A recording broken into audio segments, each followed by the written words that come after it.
नमस्कार मित्रांनो, तर आज आपण व्याकरणाच्या पार्टमध्ये सिंपल प्रेझेंट टेन्स बद्दल जाणून घेणार आहोत. तर कोणतीही परीक्षा असो त्याच्यामध्ये सिंपल प्रेझेंट टेन्स बद्दल पण विचारण्यात येतं. तर मग याच्याबद्दल आपल्याला त्यात व्याकरणाच्या लाईन म्हणजे कशा प्रकारे स्ट्रक्चर असतं किंवा सब्जेक्ट कोणता आहे, मग त्याला ES लावायचं की नाही लावायचं, या असे बरेचसे प्रश्न असतात आणि त्यात काही कन्फ्युजन पण राहतात. तर आजच्या व्हिडिओमध्ये आपण ते सगळे कन्फ्युजन आणि जे प्रश्न आहेत त्यांना दूर करण्याचा प्रयत्न करूया. तर चला आपण सुरुवात करू. आता सिंपल प्रेझेंट टेन्स वापरायचा कुठं, हा पहिला प्रश्न राहतो. तर सिंपल प्रेझेंट टेन्सचा वापर आपल्याला दररोज करणाऱ्या गोष्टी असतील त्या सांगण्यासाठी केला जातो, किंवा एखादं सत्य गोष्ट आहे म्हणजे अशी होतीच असं असेल, मग त्यावेळेस पण सिंपल प्रेझेंट टेन्सचा वापर केला जातो. जसं की कुत्र्याला 4 पाय आहेत असं म्हणायचं असलं हे सत्य झालं, पण आपल्याला क्रियामध्ये म्हणायचं तर आपण जेवण करतो असं म्हणायचं असेल तर मग आपल्याला एक सिंपल प्रेझेंट टेन्सचा वापर करावा लागेल. ठीक आहे.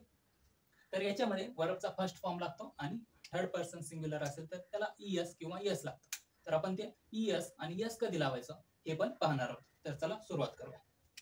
ठीक आहे. तर याच्यामध्ये सब्जेक्ट राहतात. सब्जेक्ट म्हणजेच करता. तर I, you, we, they, Ram and Shyam. Ram and Shyam. आणि दीज किंवा दोज. दीज बॉयज म्हणजे ही मुलं आणि दोज बॉयज म्हणजे ती मुलं. तसंच दीज कंट्रीज म्हणजे हे देश आणि दोज कंट्रीज म्हणजे ते देश. तर अशा प्रकारे याचा वापर केला जातो. ठीक आहे. मग पुढं ही, शी, इट आणि राम. तसंच दॅट. आपण धीस घेऊया अगोदर. तर धीस आणि दॅट. तर हे वरचा एक ग्रुप आहे आणि खालचा एक. तर सब्जेक्टचे आपण दोन ग्रुप केलेले आहेत. तर वरच्या ग्रुपमध्ये I, you, we, they, Ram and Shyam आणि दीज किंवा दोज असा एक ग्रुप पडतो. ठीक आहे. मग याच्यामध्ये राम अँड श्यामच्या जागेवर दुसरं पण घेऊ शकतो. एक पेक्षा जास्त असतील तर मग तिथं काय येऊ शकतं. राम अँड सीता पण म्हणू शकतो. कॅट अँड डॉग असं पण म्हणू शकतो. कुत्रा आणि मांजर. म्हणजे एक पेक्षा जास्त असेल तर मग ते वरचेच येणार. तसंच इथं आपण राम म्हटलंय, मग रामाऐवजी वेगळे पण नाव येऊ शकतात. आणि इथं धीस बॉय म्हणजे हा मुलगा आणि डॅड बॉय म्हणजे तो मुलगा. ठीक आहे. मग इथं जे डॅश केलंय इथं काही येऊ शकतं. कॉमन नाव येईल. ठीक आहे. तसंच इथं पण येईल. मग वरच्या मध्ये आपण फक्त वर्बचा फर्स्ट फॉर्म वापरतो आणि खालच्या वर्बचा फर्स्ट फॉर्म आणि ES किंवा यस. काय ES किंवा यस अशा दोन गोष्टी लागतात. वर्बचा फर्स्ट फॉर्म आणि ES किंवा यस. तर ते काय आहेत खालचे थर्ड पर्सन सिंग्युलर. तृतीय पुरुष एकवचन असेल तर मग त्याला वर्बचा फर्स्ट फॉर्म आणि नंतर यस किंवा ES लागतं. मग ES किंवा यस हे कधी लावायचं हाही प्रश्न येतो. वर्बला यस लागत की ES लागत हे आपल्याला कसं माहित होणार. तर त्याला एक छोटासा नियम आहे, तो म्हणजे वर्बच्या शेवटी जर यस, SH, CH, यक्स किंवा झेड असे नाउन असतील किंवा ओ असे वर्ब असतील, जसं की आपण म्हणतो फिक्स किंवा गो असे वर्ब आहेत, मग यांना आपण काय ES लावायचं. यांना पुढं ES लावायचं. वर्बच्या शेवटी यस असेल, SH असेल, CH असेल, एक्स असेल किंवा झेड किंवा ओ यातलं काही असेल तर त्याला आपण ES लावायचं. जसं की फिक्स, मग फिक्सचं काय होईल फिक्सेस, आपण ES लावू.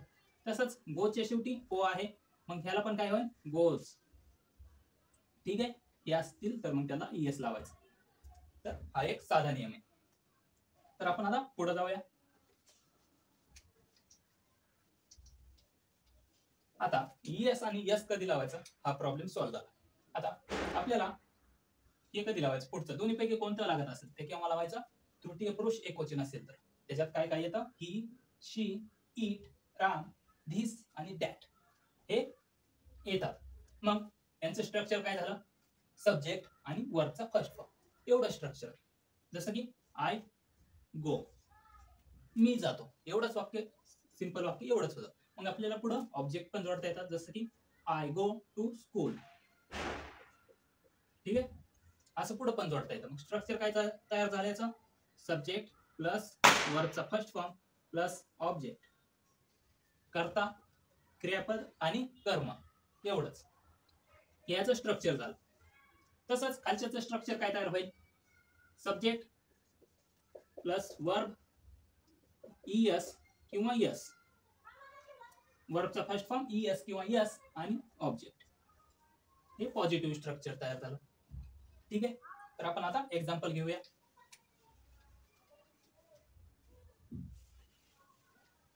ठीक आहे. आपण आता एक्झाम्पल घेतोय. तर आय गो आणि इकडं काय पुढं ऑब्जेक्ट. मग स्ट्रक्चर काय तयार होण्याचं? सब्जेक्ट, वर्बचा फर्स्ट फॉर्म आणि object. I go to school. मी शाळेत जातो. हे सिंपल वाक्य तयार झालं, पॉझिटिव्ह वाक्य. आता निगेटिव्ह वाक्य काय होईल? तर इथं वर्बचा फर्स्ट फॉर्म तर येणारच, पण त्याच्या अगोदर डोंट पण लागतंय. डोंट नंतर वर्बचा फर्स्ट फॉर्म आणि नंतर ऑब्जेक्ट. ठीक आहे. I don't go to school. मी शाळेत जात नाही. तसंच Ram and Shyam don't go to school. Ram आणि श्याम शाळेत जात नाहीत. ठीक आहे. ते ऑफिसला जात नाहीत. They don't go to office. ते कामाला जात नाहीत. They don't go for work. ठीक आहे. मग इथं डोंट आला. मग याचं तयार काय होईल? आपण ही सिरीज मध्ये आय डोंट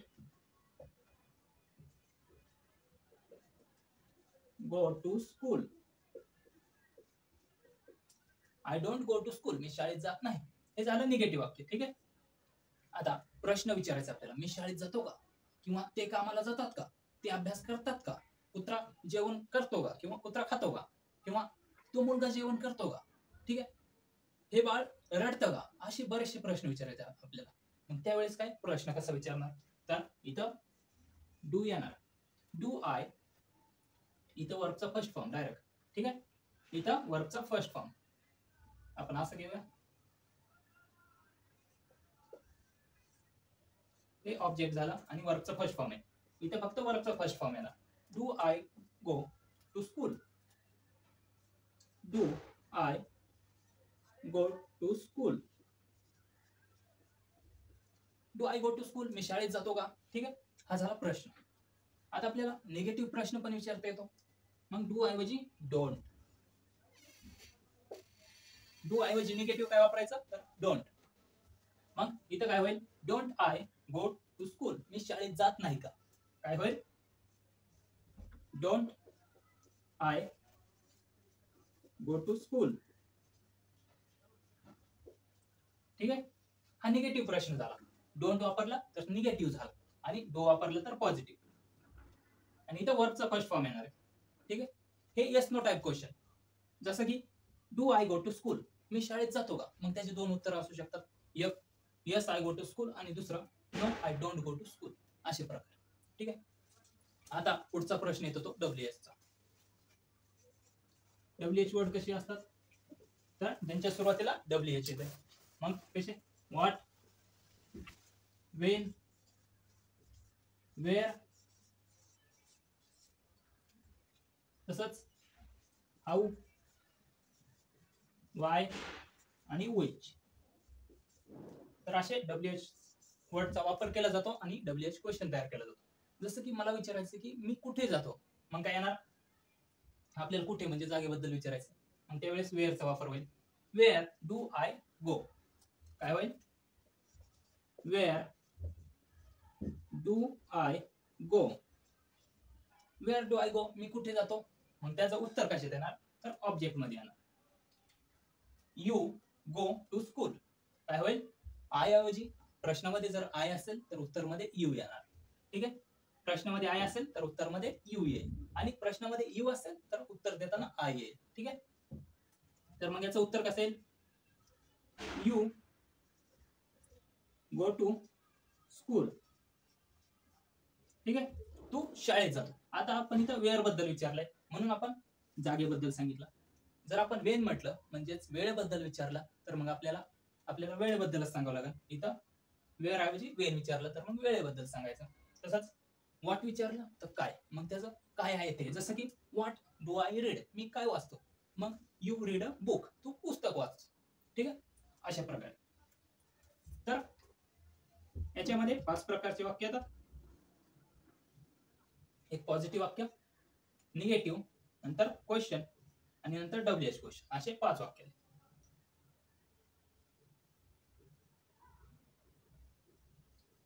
ठीक आहे. तर सगळ्यांमध्ये डू, इथं डूचा वापर झालाय सगळीकडे. ठीक आहे, इथं झाला, इथं, याच्यात. पण इथं पॉझिटिव्ह मध्ये डू नाही. तर कधी कधी वाक्य जर असं लिहिलं आपण, आय डू गो, तर हे पण बरोबर आहे. पण आपण त्याच्यामध्ये हे डू आपण लपवतो, म्हणजेच ते वापरत नाही. पण काही वेळेस त्याचा वापर केलाही जातो, जसं की आय डू होमवर्क, मी गृहपाठ करतो. मग याच्यामध्ये दुसरं क्रियापद नसल्यामुळं मग आपण डूचा डायरेक्ट वापर केलेला. ठीक आहे. पण इथं काय, जर दुसरं क्रियापद असेल तर त्याचा वापर सहसा होत नाही. ठीक आहे. तर हे झालं प्रथम पुरुष, द्वितीय पुरुष आणि तृतीय पुरुष. अनेक वचन असेल तर त्याला आपण फक्त डू किंवा डोंट हे 2 शब्द वापरतो. मग पण तृतीय पुरुष एक वचन असेल तर त्याच्यामध्ये आपल्याला वर्ब, नंतर यस किंवा ईएस, आणि निगेटिव्ह असेल तर त्याला डझंट वापरावं लागतं. ठीक आहे. आता डझंट कसं बनलंय, तर डझंट मध्ये 2 गोष्टी, डज आणि नॉट. ठीक आहे. मग याच्यात डूलाच ईएस लागल्यामुळे निगेटिव्ह वाक्यात वर्बला फक्त वर्बचा फर्स्ट फॉर्म येतो, त्याला ईएस लागत नाही. ठीक आहे. तर आपण एक्झाम्पल घेऊन बघूया.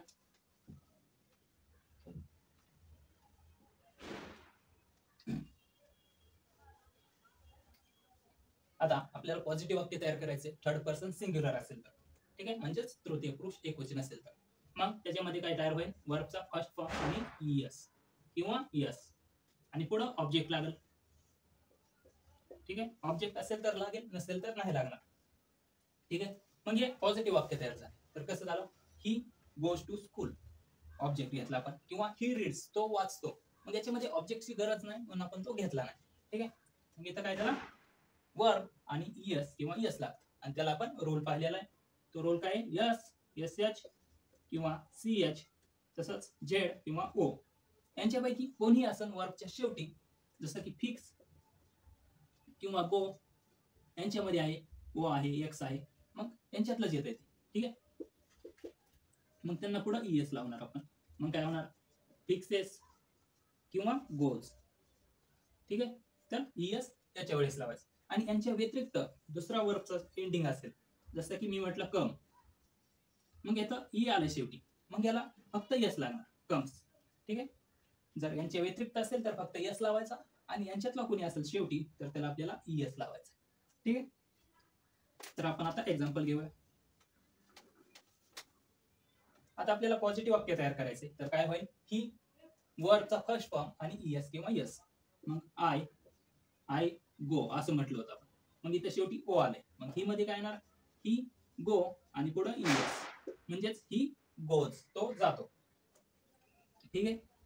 आता निगेटिव्ह वाक्य तयार करायचंय, तर त्याच्यात डझंट येईल, डज आणि नॉट आणि वर्बचा फर्स्ट फॉर्म. ठीक आहे. इथं डज ईएस आले पुढं, मग त्याच्यामुळे इकडे ईएस येणार, फक्त वर्बचा फर्स्ट फॉर्म आहे. जसं की ही डज नॉट गो, तो जात नाही. हे काय झालं, तर निगेटिव्ह वाक्य तयार झालं. आता आपण पुढं क्वेश्चन पाहूया. आता क्वेश्चन मध्ये पाहायचं असेल तर आपल्याला डज तिकडं जाईल, मग क्वेश्चनची सुरुवात डजने होईल. क्वेश्चन विचारायचं असेल तर डजने होईल, आणि वर म्हणजेच प्रथम पुरुष असेल, द्वितीय असेल, मग तृतीय मध्ये अनेक क्वेश्चन असेल तर त्यावेळेस मग क्वेश्चनची सुरुवात डू न होईल. ठीक आहे. मग याच्यात कसं होईल, डज सब्जेक्ट आणि वर्बचा फर्स्ट फॉर्म, डज सब्जेक्ट आणि वर्बचा फर्स्ट फॉर्म. मग काय होईल, डज ही गो, तो जातो का. ठीक आहे. तो जातो का, काय झालं, डज ही गो. मग उत्तर काय येईल त्याचं, उत्तर येताना येईल यस ही गोज. इथं पॉझिटिव्ह असल्यामुळं पुढं ईएस लागले, पण क्वेश्चन मध्ये आणि निगेटिव्ह मध्ये वर्बला फक्त वर्बच लिहिला जातो, त्याला ईएस किंवा यस असं काही लागत नाही. ठीक आहे. तर आपण पुढचा प्रश्न पाहूया. आता पुढं पॉझिटिव्ह प्रश्न झाला, आपण त्याचा निगेटिव्ह पण करू शकतो, जसं की डजचा आपण डझंट म्हणतो, डज ऐवजी डझंट म्हटला तर मग निगेटिव्ह आला. डझंट ही गो, तो जातो जात नाही का? पॉझिटिव्ह काय होता? डज ही गो, तो जातो का? निगेटिव्ह प्रश्न काय? डझंट ही गो, तो जात नाही का? ठीक आहे, मग निगेटिव्ह काय झाला? डझंट ही गो, तो जात नाही का? मग याचे उत्तर यस नो टाइप मध्ये येतात, म्हणून या दोघांना आपण यस नो टाइप क्वेश्चन म्हणतो. आपला आता पुढचा एक येतो वाक्य, ते म्हणजे डब्ल्यूएच क्वेश्चन. आता पाचवं वाक्य येतं ते म्हणजे डब्ल्यूएच असतं ते. मग त्यात आपण डब्ल्यूएच वर्डचा वापर करतो. मग आता हे डब्ल्यूएच वर्ड वापरताना अगोदर लावले जातात. वरच्या ग्रुपमध्ये म्हणजे पहिल्या सब्जेक्ट मध्ये असेल तर मग त्याच्यात डू च्या अगोदर लावणार, आणि थर्ड पर्सन सिंग्युलर असेल तर मग डसच्या अगोदर लावणार. मग इथं काय होणार? आपल्याला काय म्हणून विचारायचं असेल तर मग व्हॉट इज, आपल्याला वेळेबद्दल विचारायचं असेल तर वेन इज, आपल्याला ठिकाणाबद्दल विचारायचं, प्लेस बद्दल विचारायचं, मग त्यावेळेस आपण वेअरचा वापर करू. तसंच हाऊ म्हणजे मेथड विचारायची, एखादं काम कसं झालं किंवा तो कसा गेला, तर मग त्यावेळेस आपण हाऊचा वापर करणार. सर आपल्याला कारण विचारायचं, तो का गेला किंवा त्याने का जेवण केलं, असे कारण विचारायचे, मग त्यावेळेस आपण हाऊचा वापर, वायचा वापर करणार. आणि विच हे ऑप्शन साठी असतं, म्हणजे दोन्हीपैकी कोणतं निवडायचं वगैरे, त्यावेळेस आपण विचचा वापर करतो. ठीक आहे, मग कसा प्रश्न तयार होणार? आपल्याला वेळेबद्दल विचारायचं. वेन डज सी गो, ती कधी जाते, काय होईल? वेन डज शी गो, ती केव्हा जाते. मग त्याचं उत्तर वेन ऐवजी मग काय येणार? आता त्याचं उत्तर येणार वेळ येणार. काय तर तिथं वेळ कशी येणार? असं सी गोज, पॉझिटिव्ह वाक्य असल्यामुळे त्याला ईएस किंवा यस हे लागणार. ठीक आहे, she goes in the morning, ती सकाळी जाते, ती सकाळी जाते. मग रात्री जाते म्हणजे काय होणार? ऍट नाईट, ती रात्री जाते. ठीक आहे, मग तसंच वेन ऐवजी दुसरा वापरला आपण तर मग त्याचं त्याप्रमाणे उत्तर येईल. तर आपण आता थोडक्यात फॉर्म्युला बघूया कसा आहे.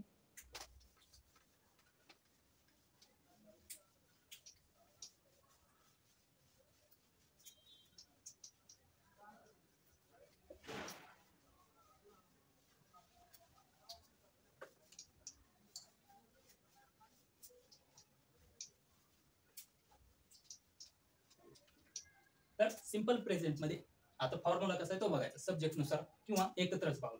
मग जर पॉझिटिव्ह असेल, पॉझिटिव्ह वाक्य बनवायचं असेल तर मग सब्जेक्ट, वर्बचा फर्स्ट फॉर्म, आणि यस किंवा ईएस लागत असेल तर ते लावायचं, आणि नंतर ऑब्जेक्ट. ठीक आहे, सब्जेक्ट म्हणजेच कर्ता, नंतर क्रियापद, आणि शेवटी कर्म. हे झालं पॉझिटिव्ह मध्ये. निगेटिव्ह मध्ये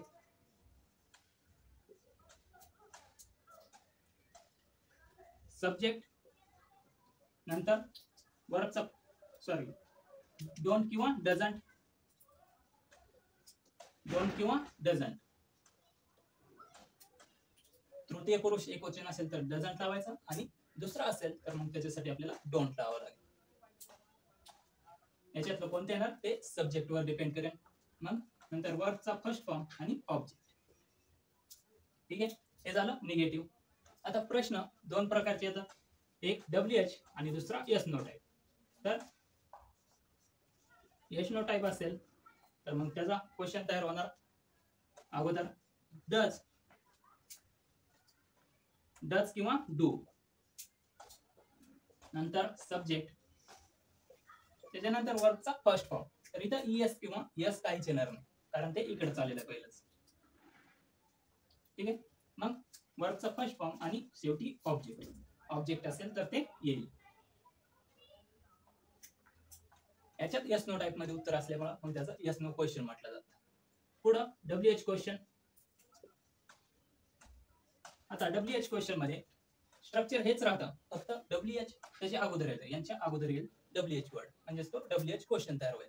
ठीक आहे, जसं की आपण डब्ल्यूएच वर्ड, नंतर डू किंवा डज, शेवटी सब्जेक्ट. डू डज झाल्यानंतर सब्जेक्ट आणि वर्बचा फर्स्ट फॉर्म आणि शेवटी ऑब्जेक्ट येईल. WH वर्ड नंतर डू किंवा डज हे डिपेंड करेल सब्जेक्टवर. ठीक आहे, डू येणार की डज येणार हे सब्जेक्टवर डिपेंड राहील. मग त्याच्या पुढे सब्जेक्ट आणि वर्बचा फर्स्ट फॉर्म आणि शेवटी ऑब्जेक्ट. ठीक आहे, तर हे एवढ्या स्ट्रक्चर मध्ये सगळे वाक्य बसतात सिंपल प्रेझेंट टेन्स मध्ये. आपण एक एक्झाम्पल घेऊ शकतो. जसं की आपण सब्जेक्ट घेऊया दे. आपण सब्जेक्ट काय घेतला दे आणि वर्ब आपण सिंग घेतला. मग काय येणार दे सिंग. वर्ब झाला इयस किंवा यस हे लागणार नाही कारण दे काय तर अनेक वचन आहे. मग अनेक वचनला यस किंवा इयस असं काही लागत नाही. फक्त वर्बचा फर्स्ट फॉर्म आहे आणि शेवटी हे ऑब्जेक्ट आहे a song. They sing a song झालं. एवढंच वाक्य तयार होईल. आता निगेटिव्ह बनवायचंय तर मग काय पहिलं सब्जेक्ट नंतर डोंट किंवा डझंट. मग दे अनेक वचन असल्यामुळं मग त्याला डूच येईल. तेच म्हणजे काय डू नॉट अर्थात डोंट. आणि पुढं वर्बचा फर्स्ट फॉर्म तो आहे सिंग आणि शेवटी object. They don't sing a song. ते गाणं गात नाहीत. ठीक, पुढं आपल्याला येस नो टाइप क्वेश्चन विचारायचं. मग आपण दे बद्दल बोलतोय. सब्जेक्ट काय आहे दे. मग तो अनेक वचन असल्यामुळं या दोन्हीपैकी आपल्याला डू चा वापर करावा लागेल. डू नंतर सब्जेक्ट दे त्याच्या पुढे वर्बचा फर्स्ट फॉर्म तो म्हणजेच सिंग आणि शेवटी object. Do they sing a song. ते गाणे गातात का. ठीक आहे, तर हे येस नो टाइप क्वेश्चन झाला. मग याची दोन उत्तर येऊ शकतात पॉझिटिव्ह आणि निगेटिव्ह. आता पुढचा प्रश्न आपण विचारला होता तो म्हणजे WH वर्डचा वापर करून. आता त्यात काही जास्त बदल नाही, फक्त याच वाक्याच्या अगोदर WH लागणार आहे. जसं की व्हॉट दे सब्जेक्ट काय सॉरी अगोदर काय इथं WH झाल्या डू किंवा डज पैकी एक. मग दे काय अनेक वचन मग त्याच्यामुळे इथे आपल्याला डू लावावं लागेल. नंतर सब्जेक्ट म्हणजेच दे आणि शेवटी वर्ब. वर्ब काय सिंग. ते काय गातात. मग इथं आता आपल्याला ऑब्जेक्टची गरज नाही. मग ते काढून टाकायचं, ते वापरायचं नाही. ठीक आहे, मग काय झालं व्हॉट डू दे सिंग. ते काय गातात. मग उत्तरामध्ये त्या व्हॉटचे प्रमाणे उत्तर येईल. आता उत्तर काय येणार दे सिंग अ सॉन्ग. काय झालं सॉन्ग हे उत्तर आलं व्हॉटच्या जागा. आणि आपण इथं डू काय झालं तर ते वापरलं गेलं नाही. कधी कधी पॉझिटिव्ह वाक्यात आपण डू चा वापर करत नाही. ते निगेटिव्ह मध्ये आणि क्वेश्चन विचारण्यासाठी दोन्ही मध्येच डू दिसतं. नाहीतर पॉझिटिव्ह वाक्य असेल तर त्याच्यात डू नसतं. ठीक आहे, तर अशा प्रकारे वाक्य बनवले जातात. आणि हे फॉर्मॅट माहिती असणं लक्षात आहे गरजेचं. याच्यात हे फॉर्मॅटचे 4 वाक्य एवढे लक्षात असायला पाहिजे. त्यांचं स्ट्रक्चर कसं आहे आणि याच्यातच सगळं सिंपल प्रेझेंट टेन्स संपून जातो. ठीक आहे, तर आज आपण इथंच थांबूया आणि पुढच्या व्हिडिओमध्ये भेटूया पुढच्या टॉपिकशी. तो राहील सिंपल पास्ट टेन्स. ठीक आहे, तर चला आपण लवकरच भेटू आणि चॅनलला सबस्क्राईब